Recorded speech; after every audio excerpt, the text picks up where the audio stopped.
Aga, malapit na ang tanghalian. Ako po ay magluluto ng ginisang patola na mayroong sardinas at sotanghon.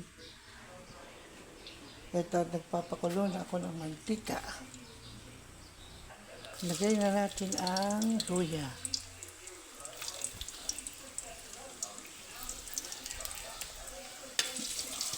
Gusto natin ng mga ilang segundo. Tapos isusunod natin ang bawang. Sarili ng kasing video. Ala sa gitna, di sa likod.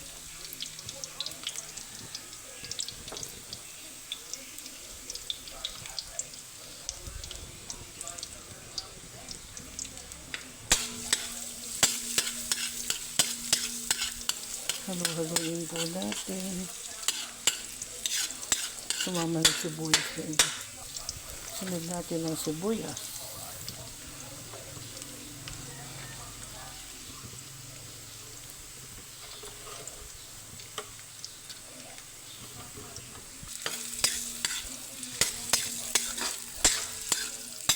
Okay, halu-haluin po muna natin kapag lumabas na yung aroma at nagisa ng mabuti ang bawang sibuyas luya.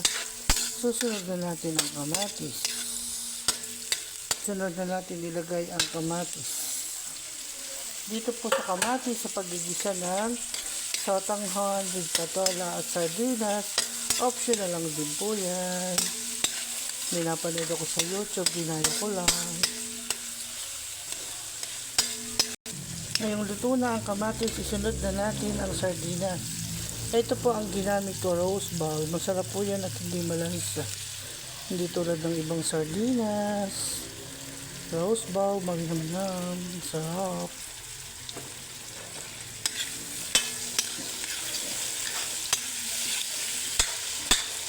Halu-haluin. Tapos isusunod ko na rin po dyan ang chicken cube.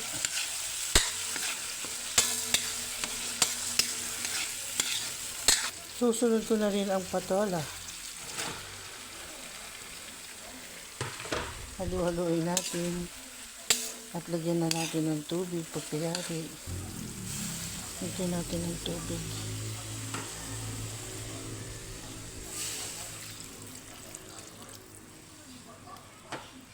Tapos lalagyan ko na rin siya ng paminta.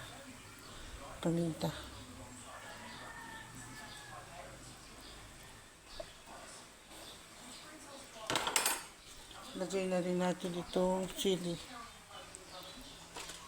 Tapos hayaan muna natin siyang maluto mga ilang minuto at ating tatakpan. Dadagdagan natin ng tubig. Paghahalo na natin ang sotanghon. Lagyan natin ng toyo. Tansyahan lang. Halu-haluin. Tapos sunod na natin ang patis. Alali lang tayo sa paglagay ng konting patis. Ayan. Takpan muna natin ng 5 minutes. Pag maluto na yan, lalagyan na natin ang patola. Ang sotanghon. Buksan natin at haluin. Kumukulo na siya. Ayan, pwede na natin ilagay ang sotanghon. Ang isang kamay. Solo flight ni Kanguso. Ayan. Dagdagan na rin natin ng konti na lang itong magic syrup natin. Para mas sumarap.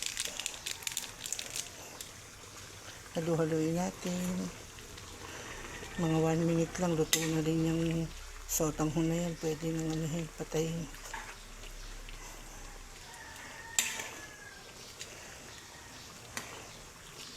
Try nyo po, masarap. Hindi puro mismo at meaty ang kasama. So try nyo rin ang sotanghon.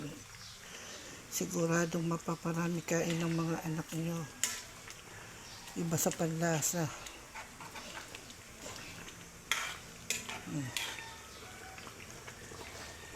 Luto na, tikman natin.